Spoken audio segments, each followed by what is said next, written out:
$15,000 in 11 days, wholesaling a house with only $10. How did my man Malcolm, right here from Alabama, do it? Well, he's here to share his story. So you know what you need to do is simply stand by. Let's get it. Text me and I'll text you back. Text me and I'll text you back. Text me then I'll text you back. You text me then I'll text you back. Text me then I'll text you back. TikTok, you don't stop. I will help you make your paper stack. Where you at? Where you at? Where you at? Where you at now? 205-964-52439. You know. 205-964-52439. You know. Hello, guys. This is Ty, aka the Flip Man. And today, I have a young man right here in the same state as I am in Alabama. He's in Mobile, and he's here to share his first deal with us and how he made $15,000.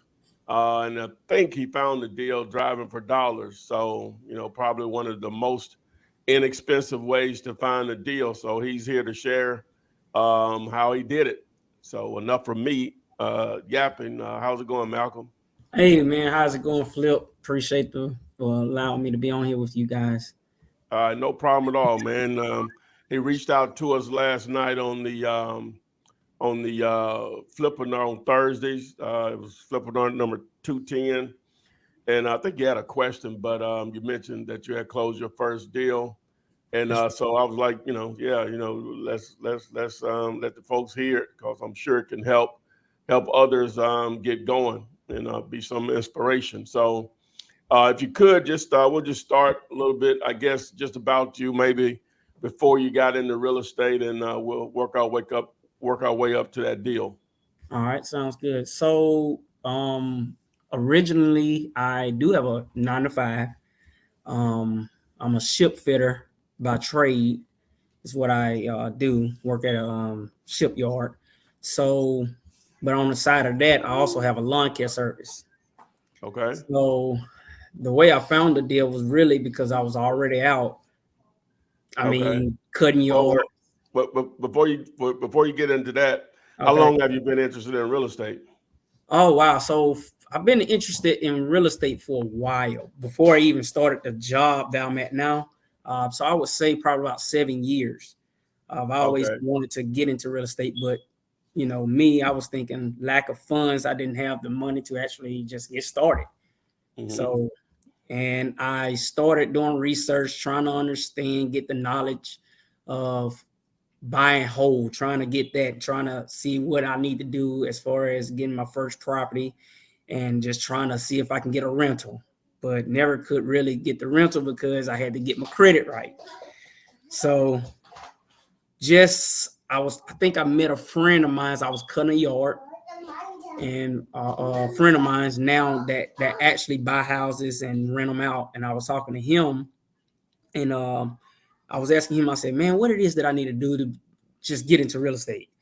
The first thing he asked me, he said, man, do you even have a house your own self? Like, do you even own a property? At that time, I wasn't owning anything. I was just, I was renting myself. So he was like, you married, right? I was like, yeah. So he said, your wife might want to get your own property first. He was just saying that, your wife might not like that you may be trying to find a property just to put somebody else in, and she don't have a property for herself. So I was like, yeah, it might be a good idea to just try to first get my own property. Okay. All right. Yeah. So what happened after that? So leading up to that, I started doing research on subject to, started trying to find out how to actually, get involved with that. Started watching a guy named Marco Rebel, was trying to get some information with him and just trying to build my knowledge on subject to at the time. Okay. It was so much information, trying to learn that and how to create deals to do a subject to. Never really just got started in it, I got you. And then after that, I was like, okay, that's not going to be the best route for me because I got to have some type of financing or know how to be able to reach out to a seller to structure or creative financing situation. So I said, let me find a way that I can actually get into real estate without having to have credit or any money or having to really just try to negotiate I guess a creative financing situation. And came across you. So I started about 3 years ago watching your videos. A couple other guys that are out there, and just binge watching all type of YouTube videos. Gotcha. And led up to, I was like, okay, I wanted to start with on market. That was my go-to. I was like, okay, let me see if I can find a house. I'm brand new. Everybody's putting a house online, so let's see if I can find something online easy. That's what I was thinking. That would be the easiest route to be able to find someone that may be motivated to sell because they're already ready to sell. And then I think I reached out to you with a question about, I think it was about something with on market, and you were saying you want to get to your fastest deal, to get to your first deal the fastest is not going to be with on market because everybody is looking on market. And I thought about that. I was like, man, I didn't never really think about, everybody's looking on market to actually try to find a deal. So when you told me that, I was like, okay, I got to find another strategy. I got to find something else. What am I going to implement for me to be able to find something that'll work for me? So 3 years ago, I started, taking addresses down, driving for dollars. I would take addresses down, and I never really did nothing. I took the addresses down and just had a notebook full of them. All right. Never skipped trace, never really just, anything with it. And I guess something clicked for me when I started watching your videos and started watching other people's testimonials, and they actually started saying, okay, I did this and I did that, and we were able to, close this deal. And I said, it's time for me to really just get started. It's one thing to take an address down, but never do nothing with it. And I guess the reason I didn't do anything with it was because I was afraid that I didn't know how to present myself as an investor trying to buy a house, or even present myself as a buyer. And that's where I was. I was just procrastinating for over about 2-3 years. And I told myself last year, I started, I was watching your videos, and you was basically saying driving for dollars. And when you start driving for dollars, start looking for signs that says, for sale by owner. And I started doing that, and that's how I came across this deal. Okay. All right. So while I was out already cutting yards, I came across a property that had a for sale by owner. Okay. I stopped in the middle of the road. Yeah, because the property is like it's not too busy, but it's on a busy street. So I stopped in the middle of the road, put my blinkers on, and ran to the door. I was like, let me get this number. Let me get, I just need a caller and at least find out what they're asking for. I looked at the house. I was like, man, this house looks good. And then I looked on the inside through the window. I was like, oh my God, it's tore up. So I was like, I already know this is a full rehab because it was down to the studs. Yeah. Yeah. So, and then I had to figure out. Well, what part of I'm familiar with Mobile. What part of Mobile was it in? So it was right off of Dolphin Street, Sage Road, Sage Avenue. So it was off of Dolphin Street. Is that so Dolphin Street will take you throughout the whole city, but so it's on the downtown side or back the other way? So it's closer to the mall. Okay, all right. So closer to Bel Air. Okay, yep, yeah, that's right. So it's closer to the Bel Air Mall. So it's literally like 5 or 5 minutes away from the mall. I got you. Okay. Yeah. And okay. So go ahead. So yeah, and when I stopped in the middle of the street, got the number, called the lady, she didn't answer. So what happened was I sent her a text, and she texted me back. She said, I'm glad that you're interested in the property. I been having calls, but nobody actually, offered anything. I said, well, what are you asking for? And she said, well, we're asking for 25. Oh, So I wow. said, okay. I said, well, let's, at least get it on a agreement where we can at least come in, look at it. I can get me some contractors to see what the scope of work will be. And she was Yeah. like, okay, that's fine. The only problem is I have a lockbox on it. My husband came and changed the code, and we don't remember the code. So I was like, oh my God, how am I going to get in this house? Yeah. Then she texted me back and she was like, but you can't get in the door. All you have to do is just push it open. It's not really locked. Oh, I was wow. like, okay, cool. Yeah. Oh, So, yeah. And then what happened is, so the seller she told me she used to be a realtor. okay. She said she used to be a realtor or a real estate agent, I think it was. Yeah. And her husband had bought it to actually renovate it, and fix it up themselves to Yes. resell. Uh-huh. She said that her husband bought it. I think it was a foreclosure. Mm-hmm. And at the time, I think COVID happened, and then I guess the prices went up and their numbers was off, and was just ready to sell. Yeah. And I was like, well, 25. I said, well, we probably could make 25 work, but would you take 20? And she texted me back. She said, let me talk to my husband and we'll see. And I'll let you know tomorrow. Well, a couple hours later, she texted me back. She said, yeah, we can do 20. I said, cool. So at the time I was like, okay, I need to get a contract. Yeah. I knew you had, your Deal You Later. I went Yeah. to dealyoulater.com and started filling in the contract, the paperwork, got it sent over to her. And I told her, because I think it was around 5:30 by the time I sent it to her. And she was like, well, it's around dinner time. I'll, take a look at it and get back to you tomorrow. I said, How cool. much earnest money did you put on it? So on the earnest money, I put down $10. All right. Go ahead. $10. And what's crazy is we never met each other. So over the course of the transaction, everything was basically text. Oh, wow. And I never had the opportunity to actually get the $10 to her or just, and when I opened. I don't want to get ahead of you. I shouldn't ask that question. I don't want to get ahead of you. So, okay. All right. This is good. All right. So, So now, so you sent her the contract over. Okay, that evening, how long did it take for her to get back to you or sign? How did you send it over? Did you just email it or did you do DocuSign? What did you do? So, yeah. So, I know you teach and you talk about DocuSign, and that was the way I did it.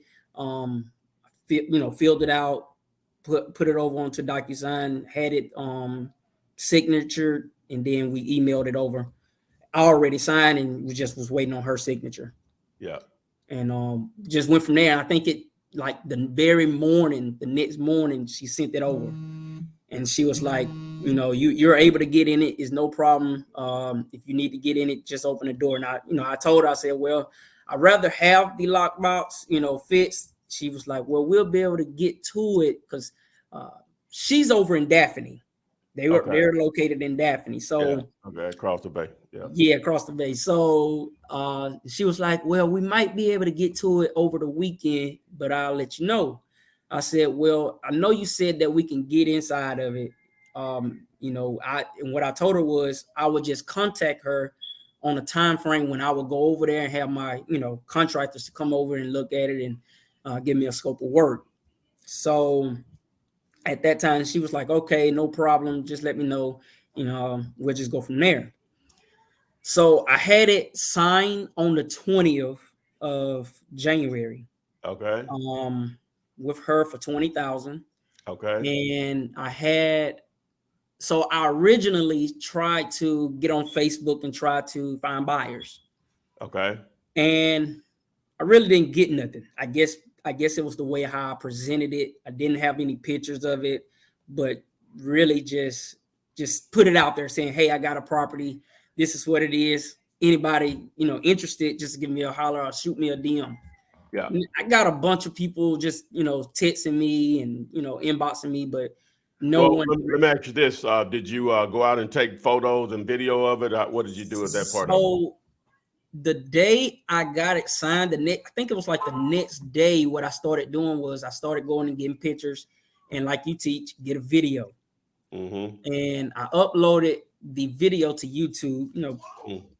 Yeah,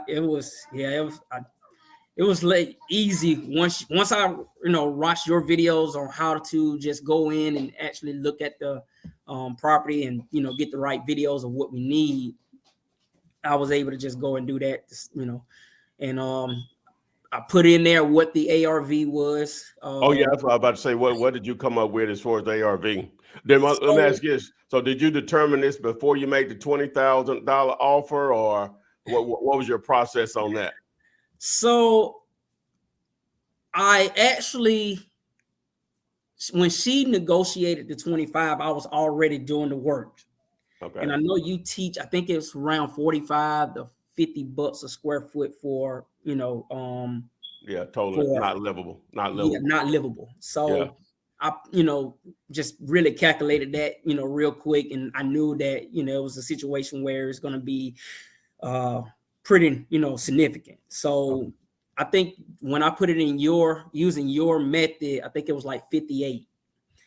So what I did was I just upped it to like 65. I was like, Okay. it's So what were because houses? So what were houses selling for an area? so the ARV in that area, lower range was like 142. Oh yeah, that's a good Yeah. area. Oh, Yeah. So it was lower oh range of yeah. 142 and I think high range of 150. Okay. All right. High 50. So I had it, it was lower range 142 and about 150. So the way I figured it, I ended up started calling We Buy Houses signs. Yeah. So yeah, I saw a video you was doing an interview and somebody was talking about that. I was like, you know what, I'm gonna do that. I started getting numbers of We Buy Houses, had a couple guys call me back like real quick. Yeah. After I put those numbers out there, some was like, that is gonna be an extensive work because I remember chatting, putting a message in the chat box in YouTube. You had a live going on. I was talking about or asking about termites, and I was wondering about termites because the house was really like ate up by termites. Yeah. So that's why I ended up putting the ARV around 65. What did Just I say? What did I comment? Did I respond back? What did I say? I think you were saying that it depends on the house if the house was really had termite because what I said was the house have a termite bun. Yeah. Oh And I yeah. didn't I literally. know what I said. I said that's. I think that was one of the one with Reniki on it. We Yep. said that's just common practice. Yeah. So it's no big deal. So how I came up with that number because I was talking with a guy that actually was wholesaling. And I asked him, I said, this is my numbers. And I didn't really come up with a price on what I wanted to make. I was thinking, okay, I'm gonna just try to get at least 5,000. That's what I was at. I was like, if I could just make 5,000, that just the proof of concept is really what I was trying to do. Oh yeah, yeah. So, and what happened was I ended up texting another guy, and I was building rapport with, and I sent it over to him. I said, I know you don't, because he told me that he buy houses as well, and he liked to fix them up too. And I asked him, I said, I know you told me that you don't like to do stuff that's too extensive. But I asked him, I said, well, if this was something that you were interested in, what would you be willing to pay for it? And he was like, well, going by your numbers, he was saying that he would go with the lowest rent rate. So I think the lowest rent rate for this area was $950. Mm-hmm. So he was telling me at that time, if he had to buy it, he would have to be all in at 95. Okay. All So right. he was just using the 1% rule is what he told me. But Yeah. he said, now that's just me. Some want 1.5%. So it all depends on the investor. Yeah. So when he told me that, I was like, okay, 95. I was like, well, if I got it on the contract for 20, and what he started telling me was, if you get it he said he would have to be all in at 95. He would have to do the repairs at, I think, at 65. I think that was numbers I was at. And he said that he would probably have to be around maybe 30 to 40,000 just to purchase it. Yeah. So I was like, yeah, that's what I'm asking for, 35. So yeah, I was like, at that time, I was in the middle. I was like, I really didn't know what to ask for. So I didn't want to just say what I wanted, but I wanted to get a general idea of what people are buying, what they're buying for. Yeah. And because I think this is more of a buy and hold, I don't see many fits and flips going on. Okay, so, in that area. Yeah, and I see some, but not many. So I had to understand that there's a different strategy on figuring the price for a buy and hold investor. Yeah. And then so once I figured that out, when he started telling me that, I was like, okay, this is something different, and I needed to understand that. So when he told me that, I was like, okay, my price is at 35. Cool. We're gonna go with that and just see what happens. I'm up enough to where if the buyer want to negotiate me down, I can come back down to my 5,000 deal. So I was okay with that.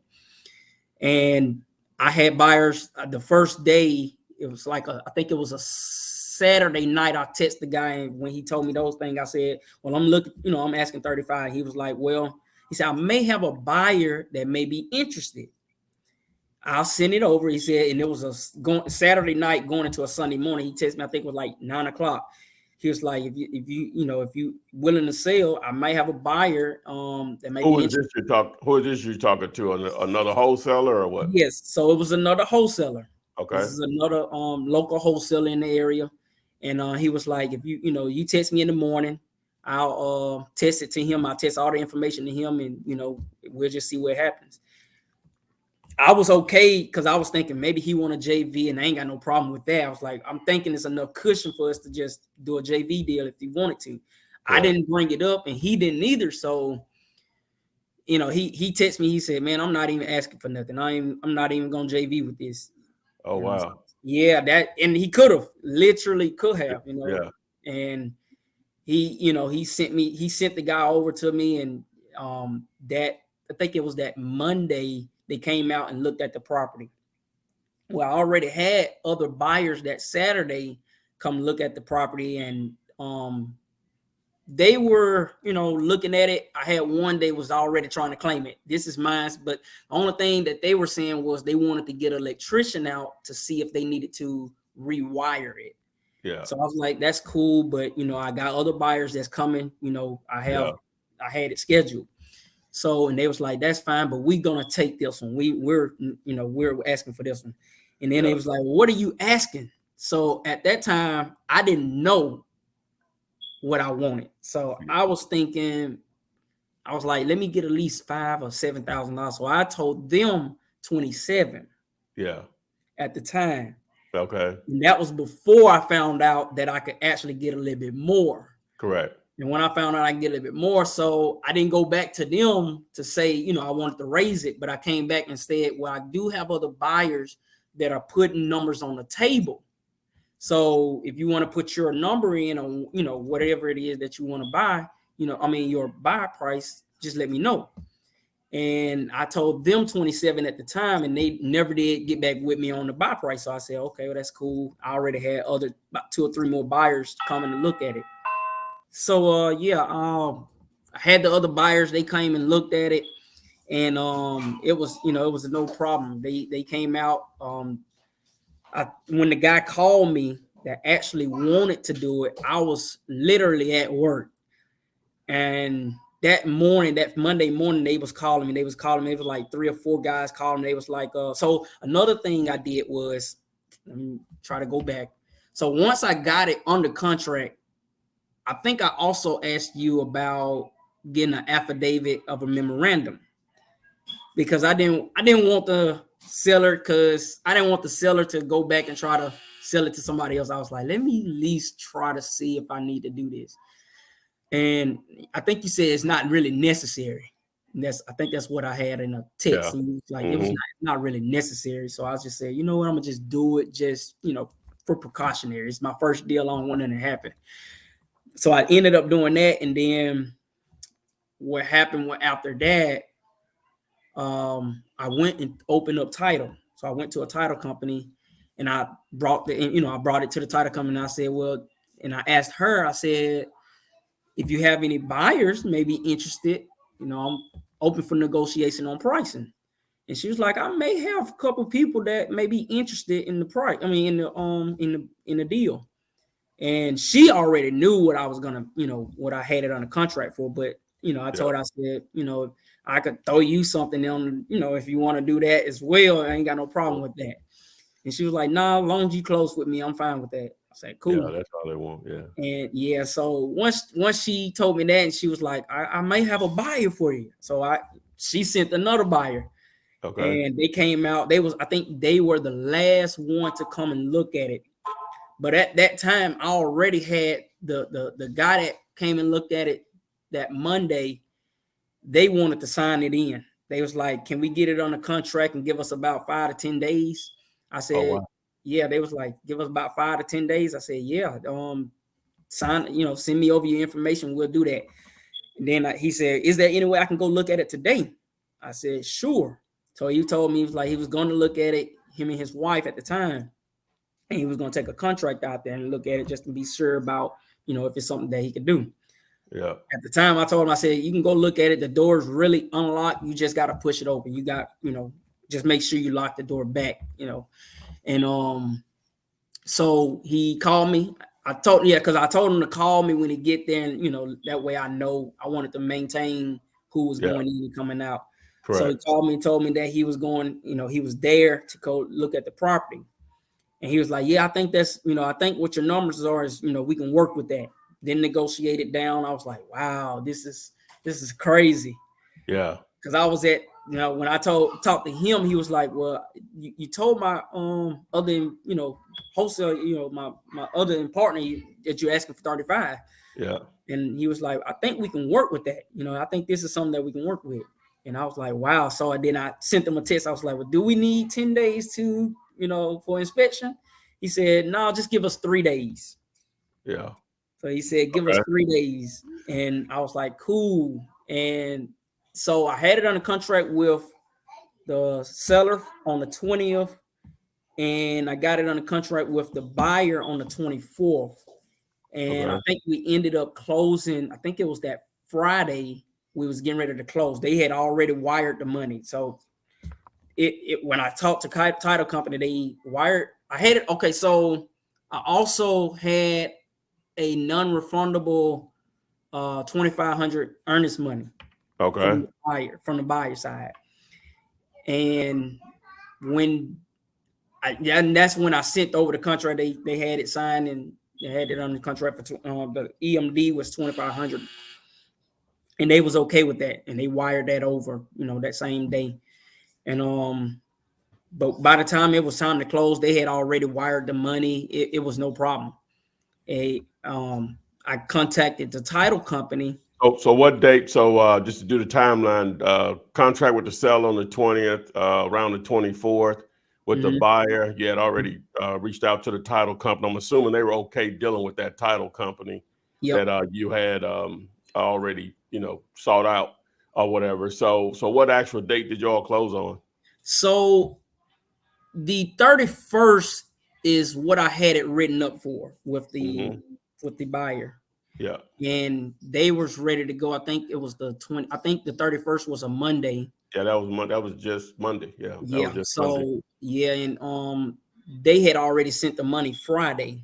Okay. But the title company had an issue with the agreement that I had as far as the contract. With who, the seller or the buyer? With the buyer in. Okay. I used the same contract and it didn't say agreement. It was saying seller, and she was like, well, we can't use this. You have to do a double close. Okay. And I was like, oh, wow. Okay. So I said, what do I need to do? Because they had already signed. They was okay with it, Yeah. It was good. They didn't viewed it over and everything. So, and she was like, you need to reword the information on it. And I was like, really? It don't need to say purchase and sale. You're not selling anything. You're just assigning. I'm like, oh my God. Yeah, somebody don't know what they're doing, but go ahead. Yeah, so I was like, oh my God. I was like, and then what's crazy is I already had vetted them out. Yeah. Talked to them, and I was recommended by another wholesaler. Yeah. Go to them. So, I was thinking it was all good. Yeah. And I sent the contract to her before, but I didn't send her the purchasing. I guess I didn't send her the agreement contract. I sent her the purchase and sales contract, and she was saying that it was fine for me and the seller, but when I sent it over for the buyer end, she was saying that this won't work. So I reached out to the buyer. I was like, okay, this is what's going on.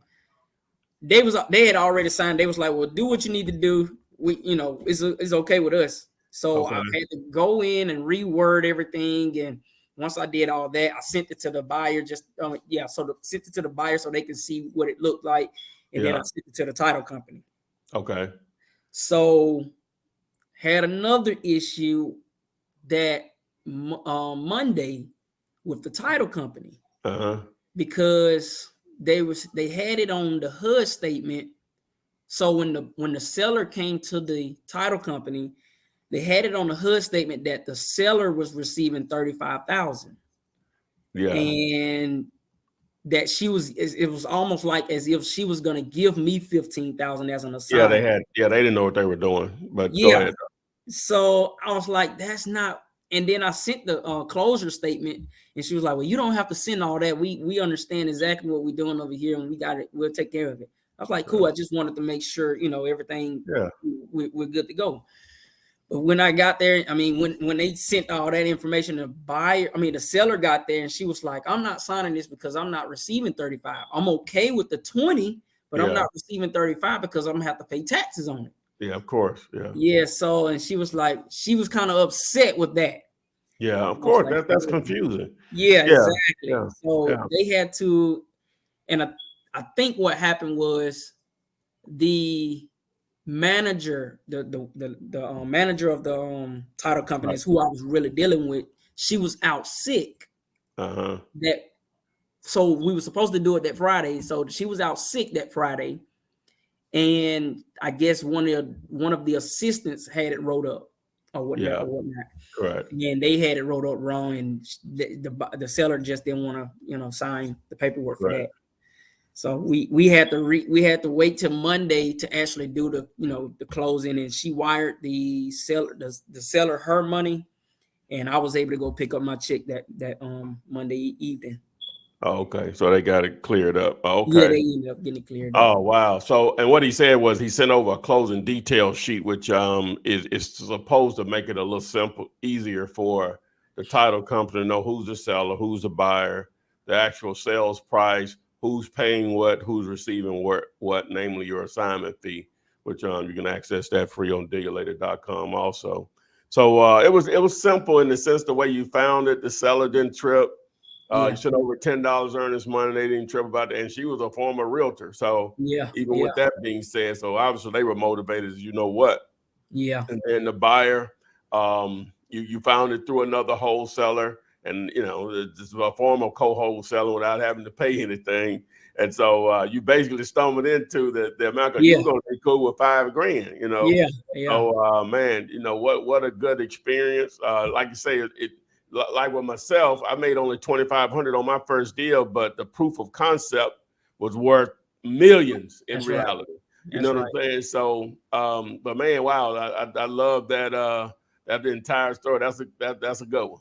All right. How you found it and how you tapped into the free content that's out there, whether it's mine or whoever. So now you've done that first deal. So what's next for you? So, and that's what I was asking last night. I was asking what it is that I need to do to actually generate more leads. And now that I have the funds, I'm willing to, put something out there now. Yeah, put some stuff in place. So, well, what I would probably do, since we can answer that, in more detail now, because I really didn't know. I don't think Adria ever let me know that that's how you found the deal. Or I think I held Yeah, you up because you said you had already made the money, and I said yes, tell the story. So I held you up from telling how you found it or whatever. So so driving for dollars is good. You're driving for dollars, but you're ready to throw some real fire on it now because you have a war chest. that's right. So you said bandit signs exist in Mobile, so you definitely want to use those, right? So you go ahead and probably buy you about 400 of them, right? That'll probably cost, if you do one color, that's probably, I don't know, probably with shipping and everything, going to probably be maybe $600. If you do two color, which you don't have to, then you're probably approaching 1,000, but those will last you quite a bit of time. All right. So now I definitely will put into place some cold calling and text messages as another layer on that. I wouldn't go into direct mail right now because it can eat up that $15,000 if you do that off the top, and then you just have to sort of be set up a certain way with the direct mail because those calls that come in, you got to be prepared to take them. So those are things that I would definitely encourage you to put into play. And you should be able to, hey, the sky's the limit at this point. And the Yeah. great thing about it, you're not limited to just Mobile. I'll be across the bay over in Daphne and Spanish Fort, that area. Maybe even bleed down there on the Mississippi Gulf Coast a little bit. But I really appreciate we put this together from last night to today. I stuck around a little longer at the office. I'm glad you. I think you said you were out doing some work, cutting some grass or Yeah. whatever. So anything you want to share before we get out here to maybe encourage others? So yeah, I mean, it's you only limit by the limitations you allow.